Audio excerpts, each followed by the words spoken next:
Niner launched the world's first full suspension production gravel bike way back in 2019. The company has since reconfigured and now they are refocused on budget gravel bikes. Aluminum bikes start at $1,800 and complete carbon bikes start at $2,100. I'm here today in Fort Collins to talk to Niner about what's new with their new bikes and to pick their brains a bit about their thoughts on full suspension drop bar bikes.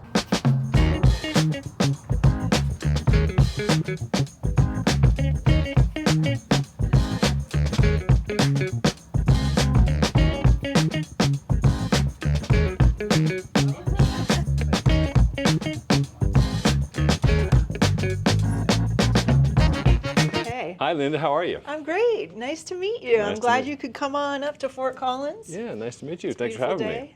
So I want to grill you about three things: the latest and greatest, the company focus overall, and then your thoughts on drop bar full suspension bikes for racing and events like, say, Leadville. What are we looking at here?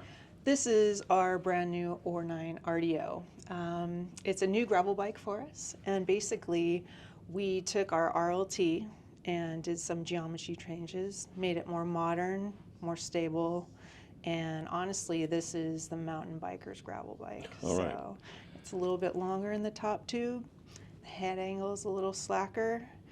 We didn't get it right the first time. We had to kind of mess with the fork angle a little bit and tried some other offsets and landed on this one. So you say mountain biker's gravel bike, Niner, the name itself being from 29 inches back in the day. Niner's been out front early on multiple things. What is a mountain biker's gravel bike head tube angle? So this is 69 degrees. Okay. And our fork offset started in a different place and we landed on 50. So we have trails around our office and we would jump on single track around the ponds or straight gravel roads that are super fast. And just the turning, you know, when you're riding in a parking lot, it feels like a different thing. Sure. Once you get on the trail, whether it's single track or rutted, rough terrain, it performs and it just feels stable. I'm more of a mountain biker than a gravel rider, so honestly, this is the best feeling drop bar bike I've ever ridden. And it's just a shorter stem as well. So you've just got that turning that feels more like a mountain bike. So, yeah. Yeah, I'm glad you mentioned that how it feels in the parking lot is different from how it feels on roads than how it feels on trails, slow speed versus high speed. The mountain bikiest, the slackest gravel bike I've ever ridden is the Evil Chamois Hagar. Oh yeah, that goes far. Of course it did the 66.6 head tube because they're nerds that way. And that I felt like I was going to fall over from literally the couple first pedal strokes because there's just so much wheel flop in that. And most gravel bike head tubes are now in like the 70 to 72, like 72 being more like road feeling, like an all-road bike almost, and then 70 being on the slacker end. So 69 is like a scooch slacker still. And honestly, I feel like if you got into riding as a mountain biker, and then, okay, your friends are riding gravel, like you're gonna get into drop bar as well, or winter in Colorado, I'm more gravel. I feel like this is the perfect bike for that. Niner was out early on wide tire clearance. I feel like the MCR, the Magic Carpet Ride, was like 50 mil of clearance in 2019, and now there's still, like I've got some Pinarellos in my house now that have a 45 mil clearance. So what is current clearance on this guy? This is 50. Yep. So sticking with that. In recent times, things are going crazy, right? We're going 2.1. We've seen arguments both ways. We are playing with a wider stance in a future model, but you know, it's tough. Like the top racers in the world depends on the terrain. Sure. I see them riding 45s more often than 50s or 2.1s. For around here, one thing I often say is deep to answer the what's the best tire or what's the best tire width? It's like where you live and how you like to ride. So for you here in Fort Collins, what's your go-to tire width? You know, on a gravel bike? We have roads out east that are just flat fire roads, and a 45 rolls over that terrain. If you're jumping on single track and there's some chunk and some, you know, loose stuff rolling under your tires, you know, 50 is a little more comfortable with a little more knob just to hold through all of that stuff.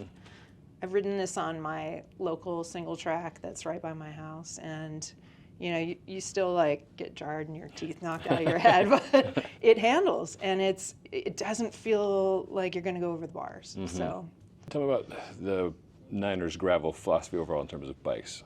I want to talk about price, and then I want to talk about suspension. So price, now your bikes range from like $1,800 for a complete up to... Right, so we have RLT alloy. Yep. That's the lower end. Yep.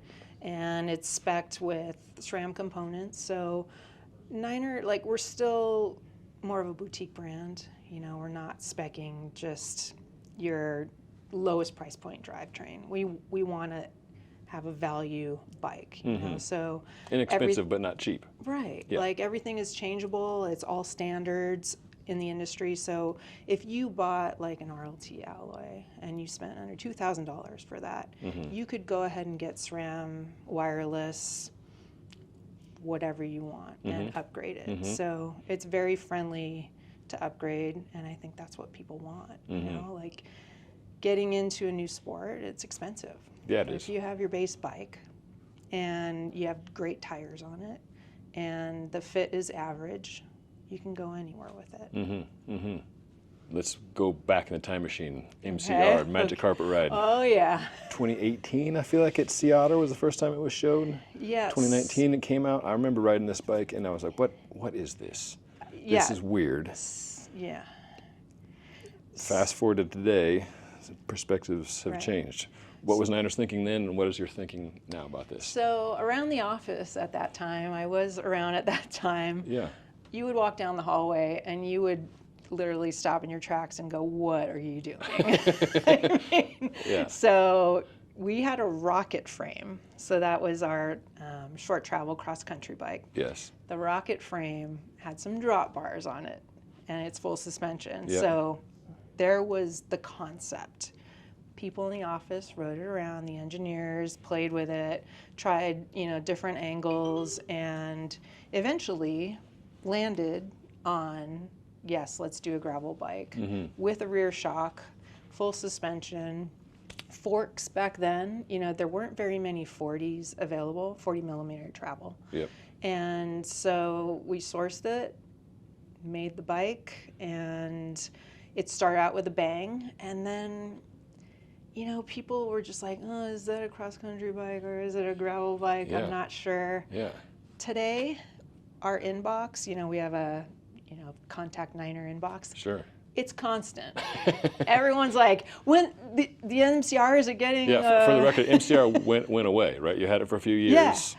Yeah. Sales weren't there to support it. Okay. Yeah, we sold through the rest of the stock. Yeah. Perhaps it was the price, you know, Yeah. you discount something and the market speaks, right? Yeah. So, but we're still getting questions, like weekly, like, it's my favorite bike. You know, I see, because of Fort Collins, I see people out on the trail and I always kind of stop them and have a conversation, but it's a thing, so. So are we going to see an MCR 2.0 in the future? Can't say to that right Can neither now. confirm nor deny. Okay. All right, sir, what is the story with the unicorn here on the top cap? The unicorn on the top cap originated back in 2014 when we came out with the O9 RDO, our cyclocross bike. The idea was that we had a video shoot and one of the guys had a unicorn mask on. And What kind of video shoot was this? Cyclocross video shoot. It was a CX. That checks out. That checks out. And he was trying to do hand-ups while not really being able to see anything. And the design originally came from that idea. And now you can put on any top cap of your choice. On What the was BSB standing for? blood, sweat, and beers. It actually says it on.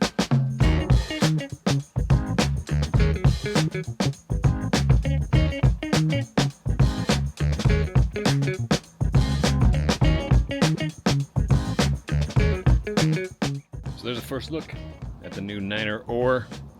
Taking this bike back home and borrow it for a couple weeks. Let me know what questions you have as I continue to test this and some other bikes that are a little less expensive than the ones I've been testing as of late. Thanks for watching. Thanks for subscribing.